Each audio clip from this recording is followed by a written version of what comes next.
حضرت حسین کے سر کو نیزے پہ چڑھایا گیا، میں تو وہاں نہیں تھا، جو مولوی صاحب وہاں موجود ہوگا اس کو پتہ ہوگا، بہرحال مجھے پتہ نہیں۔ پہلی بات یہ ہے کہ مجھے سمجھ نہیں آتی، اب شیعہ کی روایات اور ان کے کثرت سے بیان کرنے سے ہمارے بعض اہل سنت بھی ان کی نقل میں بات کہہ جاتے ہیں۔ پہلے ٹھنڈے دل سے آپ بات کریں کہ جب کرب و بلا کا میدان تھا، ایک طرف یزید کی فوجیں تھیں ابن زیاد کی قیادت میں، اور ایک طرف سیدنا حسین کا مظلوم و مقہور قافلہ تھا جو 72 نفوس مشتمل تھا، جس میں عورتیں اور بچے بھی شامل تھے۔ ٹھنڈے دل سے کعبے میں بیٹھے ہو، اللہ کے گھر میں بیٹھے ہو۔ اب مجھے یہ بتائیں کہ حضرت حسین کی شہادت کے بارے میں جو باتیں ہیں کہ جی شمر نے 3 دفعہ تلوار یوں کھینچی اور 3 دفعہ یوں کھینچی، پھر سر نیزے پہ چڑھایا اور سر سے نیزے پہ قرآن پڑھنا شروع کر دیا، سورۃ یاسین آپ نے پڑھی، یہ روایت آپ کو کس نے کی ہے؟ حضرت حسین کا تو کوئی بچہ ہی نہیں، سارے شہید ہو گئے، صرف زین العابدین ہیں جو بیمار تھے، یا اہل بیت ہے، خواتین ہیں، وہ خیموں میں تھیں۔ یہ روایت کس نے کی ہے؟ اگر یزیدی جماعت میں سے تھا تو اس کی کیا روایت قبول ہے؟ اچھا اگر وہ یزیدی بھی نہیں تھا، حسینی بھی نہیں تھا، وہ تمہارے آج کل کے رپورٹر کی طرح کیمرہ لے کے کھڑا ہوا تھا کہ میں نیزے کا فوٹو کھینچ لوں، وہ کون تھا؟ یہ تو میرا بھائی بالکل 100%، حتیٰ کہ آپ حیران ہوں گے، محدثین تو اتنے محتاط ہیں، وہ کہتے ہیں کہ اگر کسی روایت میں کوفی راوی آ جائے تو 99% تو اس کو جھوٹا سمجھنا، 1% میں بھی شک رکھنا۔ تو اب ان کی روایت کو بیان کیا جائے، یہ تو محض محفل کو گرمانے کے لیے قصے بنائے ہوئے ہیں ذاکروں نے۔ تو ایک مثال مشہور ہے نا جی، ایک ذاکر بیچارہ کہیں پٹھانوں کے علاقے میں پھنس گیا، ان نے بلایا اس کو محرم کی مجلس پڑھنے کے لیے پٹھانوں نے۔ اب اس غریب نے جو اس کو آتا تھا، اس نے بڑے بڑے مرثیے بھی پڑھے، بڑے بڑے مظالم یزید کے بیان کیے، لیکن پٹھان چپ کر کے بیٹھے، روتے ہی نہیں۔ اب وہ غریب ڈر گیا، اس نے کہا کہ جب تک مجلس میں یہ لوگ جب تک شیعہ رلائیں نا جی، پیسے نہیں ملتے۔ ان کا سب سے بڑا کامیاب وہی ہوتا ہے جو مجلس کو بھڑکا دے ایک دفعہ، اور مجلس میں ماتم شروع ہو جائے۔ اب اس نے کہا کہ اگر یہ بڑی سخت قوم ہے، ان کو رونا نہ آیا تو مجھے تو پیسے نہیں دیں گے۔ تو آخر میں اس نے پھر یہی کہا کہ بھائی کتنا بڑا ظلم ہے کہ یزید ظالم نے حضرت حسین کی فوج کی نسوار بھی بند کر دی۔ اب پٹھانوں کو چوٹ لگی نسوار پر، اچھا نسوار پہنچے بند ہو گیا، اب رونا شروع کر دیا۔ اب کس نے نسوار کھانی تھی اور کس نے بند کرنی تھی؟ مقصد تو رلانا تھا نا، رلا دی۔ اسی طرح ایک ہوتے تھے شمسی، مظفر شمسی، شیعہ کا بہت بڑا لیڈر تھا، عطا اللہ شاہ بخاری کا عاشق تھا۔ شاہ جی رحمۃ اللہ علیہ کے دربار میں ہر قسم کے لوگ ہوتے تھے، کمیونسٹ بھی ہوتے تھے، دہریے بھی ہوتے تھے، شاعر بھی ہوتے تھے، عالم بھی ہوتے تھے، طالب بھی ہوتے تھے، اہل بدعت بھی ہوتے تھے، سب ہوتے تھے۔ شاہ جی مرنج آدمی تھے، ان کی مجلس میں سب بیٹھتے تھے۔ ایک بہت بڑے خطیب تھے، میں نام تو نہیں لکھتا ان کا، بتاتا ان کا۔ حضرت سے بے تکلفی میں کہنے لگا کہ حضرت میں نے سنا ہے کہ ملتان کے جوتے جو ہیں خود سے بڑے اچھے بنتے ہیں۔ انہوں نے ہاں بھائی ہے تو صحیح، ہم بلا لیتے ہیں کسی کو۔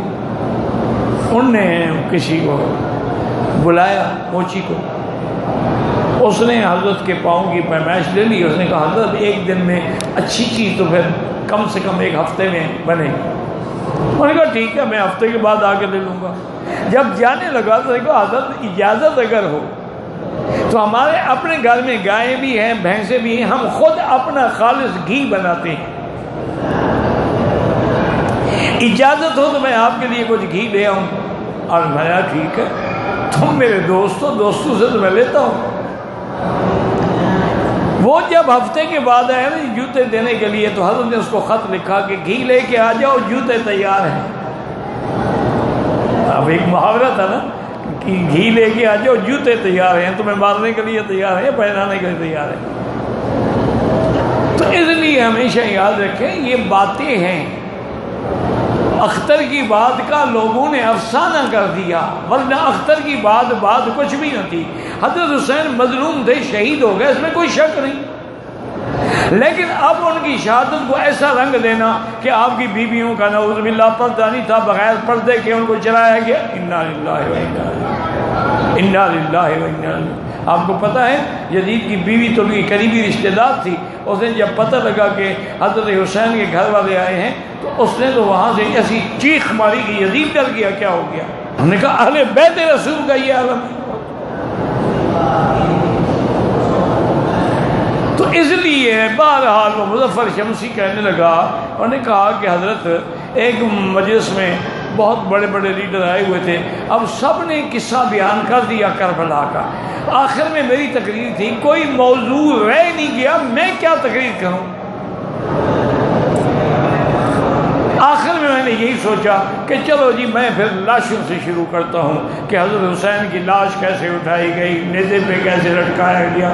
بہت لوگوں نے ماتم کو سنانا شروع کر دیا، کبھی علی اکبر کی لاش میں اٹھا رہا تھا، کبھی علی اصغر کی لاش اٹھا رہا تھا، کبھی حسین کے سر کو نیزے پہ لٹکا رہا تھا، کبھی حضور کے گھر والوں کو بغیر پردے کے یزید کے گھر میں دکھا، لوگ لوٹ پوٹ ہو رہے تھے، اور مجھے پتہ تھا کہ میں 101% جھوٹ بول رہا ہوں۔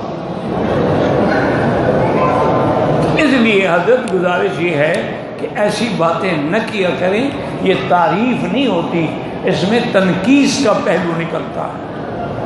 جو صحیح روایات ہیں وہ یہ ہیں کہ عبداللہ ابن زبیر کو جب قتل کیا حجاج نے، آپ کا سر مبارک جو ہے یہ باب اجیاد کے باہر اس نے لٹکا دیا کہ لوگ دیکھ کے عبرت پکڑیں۔ بی بی اسماء ان کی ماں جب گزری، دیکھا کہ بیٹے کا سر ہے، فرمایا اچھا ابھی تک میرا سوار گھوڑے سے نہیں اترا۔ ان کے واقعات ہیں جو صحیح روایات میں ثابت ہیں۔ حضرت عثمان غنی کا 40 دن تک پانی بند ہونا صحیح روایات سے ثابت ہے۔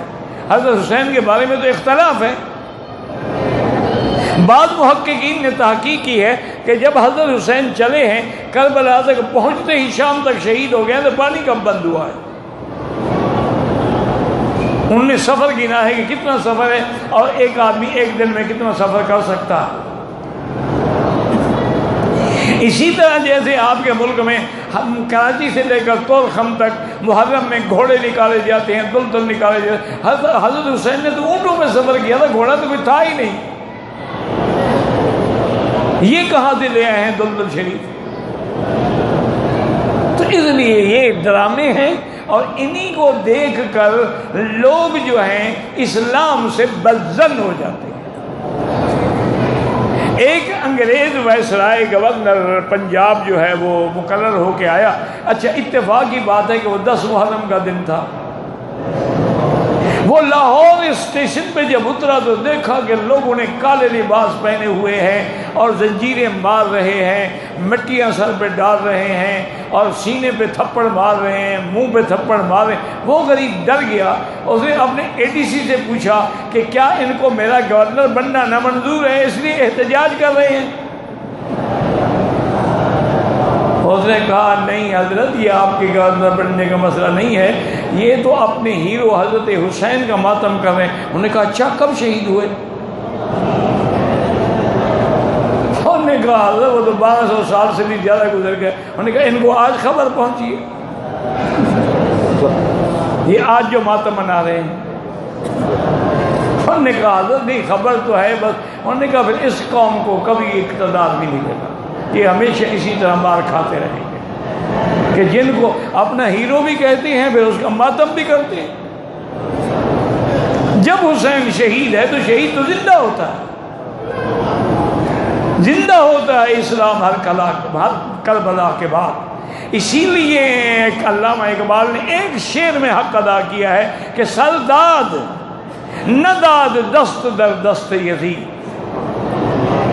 کہ حسین نے گردن تو کٹا دی لیکن ہاتھ کسی فاسق کے ہاتھ میں نہیں رکھا۔ سرداد نہ داد دست در دست یزید، حقا کبھی لا الہ ہست حسین، اللہ کی توحید پہ عمل کر کے دکھلا دیا کہ ہم اللہ کو ماننے والے ہیں، باطل کے آگے کبھی نہیں جھک سکتے۔ کٹا کر گردنیں دکھلا گئے ہیں کربلا والے، کبھی باطل کے آگے جھک نہیں سکتے خدا والے۔ لیکن تعریف وہ کرو جو حق ہو، جو صحیح ہو، اپنی قصے کہانیاں نہ بڑھاؤ، نہ ڈرامے لوگوں کو سناؤ۔ اگر کسی مولوی صاحب نے کہا ہے تو میں اس سے یعنی ریکویسٹ کرتا ہوں کہ ایسی کچی باتیں نہ بیان کیا کریں جس سے اہل سنت کو نقصان ہوتا ہے اور شیعہ کو فائدہ ہوتا ہے۔ ہم لوگ عمرے کے لیے آئے ہیں اور محرم کے روزے بالکل رکھے، کیونکہ محرم کے روزے رکھنا بہت بڑی فضیلت ہے۔